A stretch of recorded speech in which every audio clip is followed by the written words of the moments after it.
Arguments from contemporary economists or other philosophers who disagree with Thoreau. Henry David Thoreau was the ultimate minimalist influencer before the internet existed. While his words are poetic and deeply grounded in Stoic philosophy, taking them with a pinch of salt requires looking at the gap between 19th century idealism and 21st century reality. Here is how to analyze these quotes with a healthy dose of skepticism. 1. A brave industry to a quiet mind. Thoreau suggests that true wealth is an internal state, the result of hard work, industry, coupled with mental peace, quiet mind. The pinch of salt, the survival floor. This philosophy assumes your basic needs, food, shelter, healthcare, are met. It is much easier to cultivate a quiet mind when you aren't worried about an eviction notice or rising inflation. Systemic barriers. Thoreau often ignores that industry, hard work, doesn't always lead to riches if the highway, the economic system, is rigged against certain groups. The modern hustle. In today's world, a quiet mind is often a luxury of the wealthy, not just the cause of wealth. 2. If I were bestowed with the wealth of Croesus. King Croesus was legendary for his Midas like riches. Thoreau claims that even with all that money, his means, his way of living, and his character wouldn't change.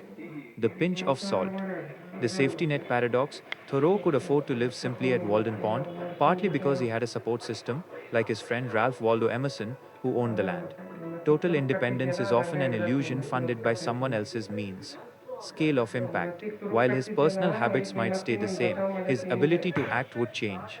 Wealth isn't just about what you consume, it's about the power to influence, help others, or solve problems. To say nothing would change is to ignore the utility of human nature.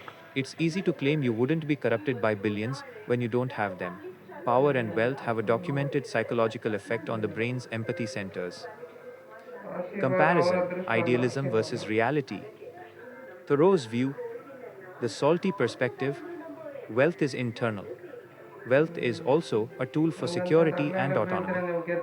Character remains static regardless of fortune. Environment and resources heavily influence behavior. The highway, society, is a distraction.